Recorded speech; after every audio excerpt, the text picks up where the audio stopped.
It's up to you, isn't it? I mean, employee development. At least that's what everyone in your company tends to think.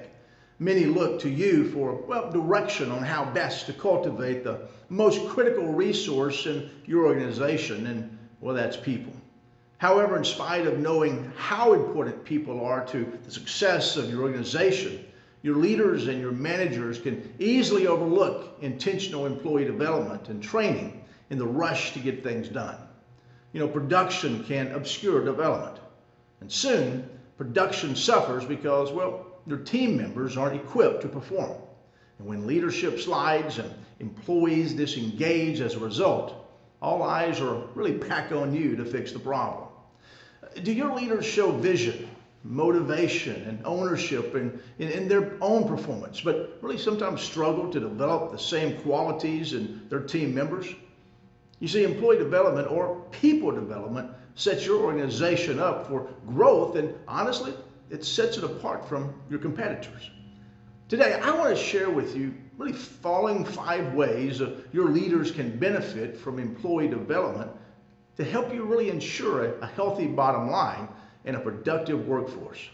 And the first one is this. It's called employee development sets your company apart. Leaders are always looking for ways to grow their teams. Where do they usually focus their attention?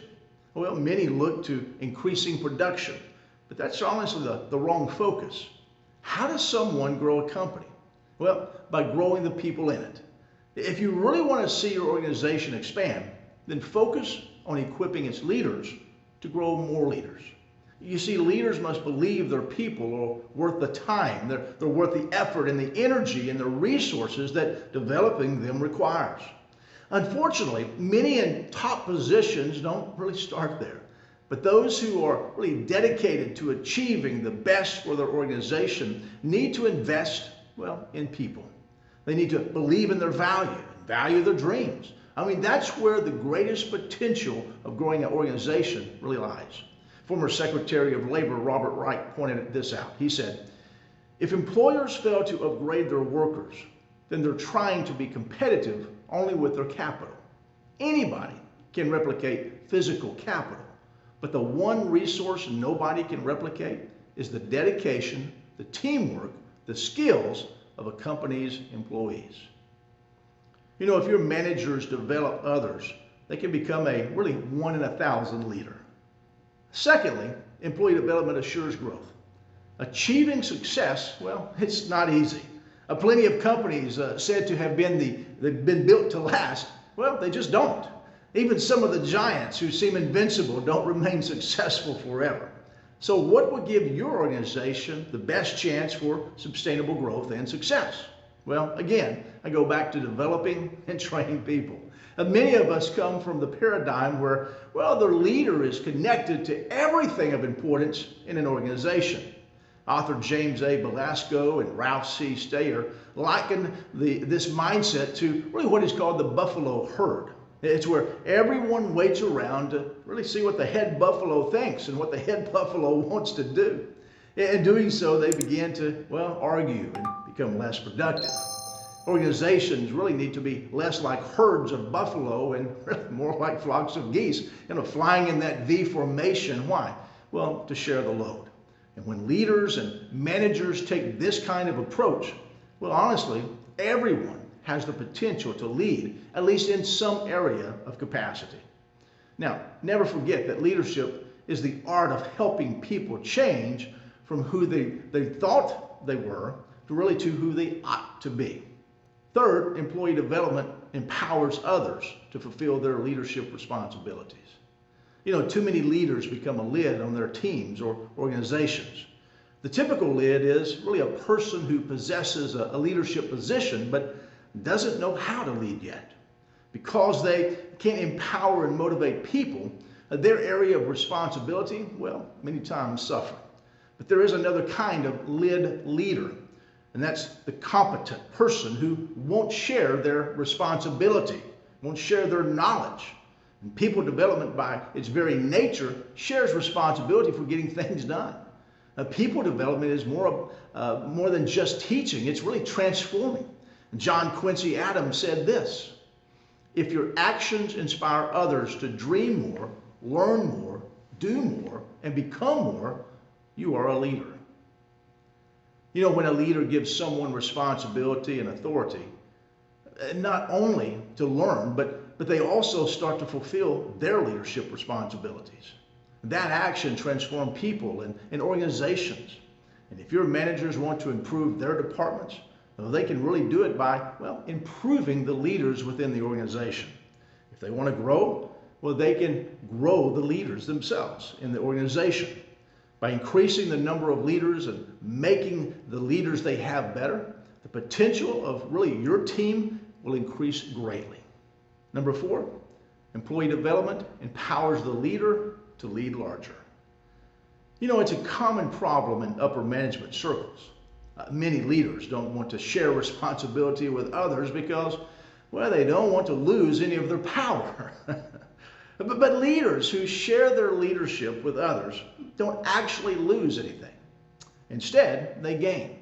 They gain something very, very valuable only by developing others, and that's called time.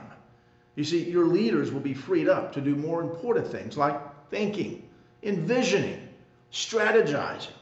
Leaders always need more quality thinking time.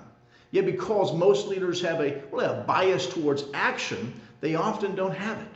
As your managers develop others and as they empower others to lead, these new leaders can take on work that, well, used to weigh down the upper executives, the upper managers and supervisors, and then they can use that time to take their team, to take their organizations, really to the next level. Everyone benefits in this. So what's a good rule of thumb for transferring ownership of leadership responsibility to someone else? Well, for me, I use what's called the 80% rule. If someone on the team can do a task at least 80% as well, or even better than I can, or better than that person responsible for that task, if your leaders want to be effective, they must move from perfectionist to pragmatist. And lastly, employee development provides great personal fulfillment. You know, the greatest satisfaction in life really comes from, well, giving to others. Leaders are most fulfilled when they forget about themselves and focus on others. They're often closest to people when really helping them to grow. Howard Schultz, founder of Starbucks, said this: "Victory is much more meaningful when it comes not just from one person, but from the joint achievements of many. The euphoria is lasting when all participants lead with their hearts, winning not just for themselves, but for one another." You know, helping others grow and helping others develop really does bring great joy and satisfaction and really energy to a leader. If your leaders and managers develop people and really build relationships with the teams, they will create a sense of community where victories are celebrated, gratitude is given and it's evident, and loyalty is shared. What brought your managers to really their current level of leadership really won't be enough to get them to the next level. If they want to keep improving as leaders, as you need them to, they have to be willing to keep growing and changing. You know, this shift can be difficult, of course, and especially for highly productive people. But investing in people can honestly revolutionize an organization and give it a brighter future.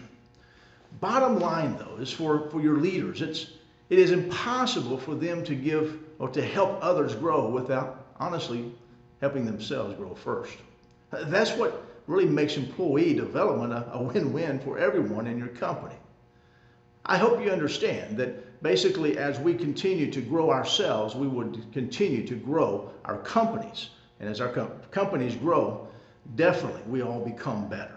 I hope this helps you today, and I hope that this is something that added value to you. If I can help you in any way, please let me know.